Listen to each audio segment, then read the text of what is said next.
tenemos una gran noticia para la transición energética de Colombia, además de haber aprobado el día de ayer la ley que consolida el marco fiscal y regulatorio para la generación de energía con fuentes renovables no convencionales y el uso eficiente de la energía. Ayer arribaron al departamento de La Guajira las primeras turbinas eólicas. El Estado y las multinacionales del viento han prometido a La Guajira el progreso y el desarrollo con la entrada de los parques eólicos. Es una aberración, pero principalmente de la Constitución colombiana, que es el tema de la dignidad humana, de un colectivo que es un pueblo indígena, en este caso, uno de los más importantes en Colombia y en Venezuela. El respeto también a la propiedad privada. Se trata de territorio particular o privado, desde el punto de vista colectivo, por supuesto, sino que se tratan de unos potreros públicos que ellos pueden violentar con la ayuda del gobierno colombiano. La Constitución de 1991 consagra los derechos de los pueblos afros e indígenas y declara como sagrados sus territorios. Con la llegada de los parques eólicos y como se están haciendo los manejos alrededor de los parques eólicos, estamos frente a un craso fenómeno de regresión y no progresividad. Es decir, no solamente estamos avanzando en materia de respeto de los derechos indígenas, sino que estamos regresando a 100 años atrás en materia de tratamiento de estos derechos. Con el pretexto de hacer unas autorizaciones ambientales, también autorizan el uso del espacio territorial de estas empresas para que las cerquen, para que las exploten.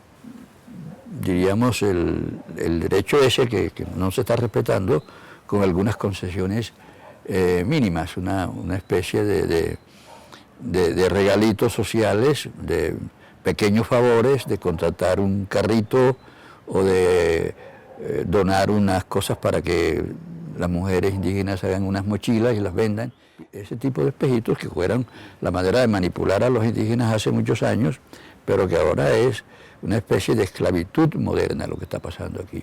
Se están haciendo cosas que repercuten en el control de más de 100.000 hectáreas por parte de las multinacionales en materia de parques eólicos.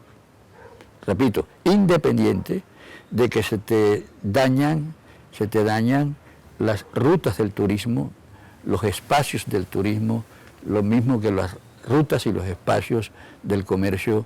En este momento el país y La Guajira tienen con el Caribe colombiano, por ejemplo, y con otros lugares del mundo en materia de comercio. Las posibilidades de extenderse comercialmente el país a través de La Guajira y que eso beneficie a La Guajira se estarían truncando en la medida en que se le permita a estas empresas establecerse como se van a establecer, haciendo un control privado, porque es privado el control que hacen, de un territorio que es eminentemente colectivo y, si se quiere, público, pero en un contexto solidario de todo el pueblo indígena, de todos los miembros del pueblo indígena. En 24 años, La Guajira ha tenido 12 gobernadores, la mayoría de ellos destituidos, inhabilitados o condenados por corrupción e irregularidades en la celebración de contratos y licitación. En 2017, la Corte Constitucional constató una vulneración grave de los derechos fundamentales de acceso al agua y la alimentación, salud y educación. ¿Quién gana con esta situación? Pareciera que esto es calculado y planificado, porque quien gana aquí son las multinacionales que están haciendo el negocio redondo, las multinacionales del carbón, las multinacionales ahora de las energías eólicas, que no tienen un sistema institucional y democrático fuerte que haga seguimiento y control a todas sus obligaciones, porque se está pensando más en la región, en superar las crisis periódicas que tenemos, que en el tema del desarrollo político, económico, el bienestar, etcétera, del conjunto de la población. Son otras las ocupaciones. El punto de La Guajira atraviesa por una crisis que es estructural Los últimos 20 años un gobernador ha ocupado el cargo por un periodo de año y medio aproximadamente, porque el otro periodo se dedica al tema de superación de la crisis y elección de un nuevo mandatario por vía de elecciones atípicas. Entonces una desestabilización total. En ese periodo no hay autoridad en el departamento, las instituciones totalmente en crisis. El departamento estuvo en los últimos años intervenido por el tema de salud, por el tema de educación, estuvo intervenido totalmente. El eje principal del problema arranca desde el punto de vista de que una cosa grande que está en la Constitución, que es el respeto a la diversidad étnica y cultural, no se cumple. Habla de que debe haber gobierno propio, que debe haber participación en las rentas nacionales, inclusive, que aparentemente es un avance. En la práctica eso no ocurre. Ni es cierto que la participación de los pueblos indígenas en las rentas nacionales beneficie a los pueblos indígenas. Es totalmente falso, porque aquí es evidente que eso lo manejan otras personas, contratistas, particulares, gentes que no tienen nada que ver con el pueblo indígena. Tampoco es cierto que haya gobierno propio. Aquí no hay ni siquiera estrictamente algo que podamos llamar elecciones en sentido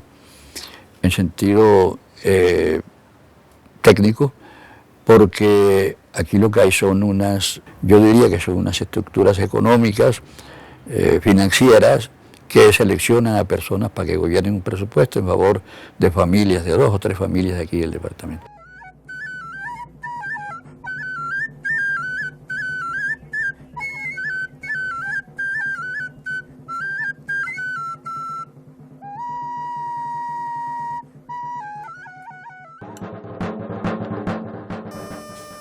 Nosotros fuimos desplazados de nuestro territorio. El crecimiento de la mina desplazó totalmente el agro en el departamento.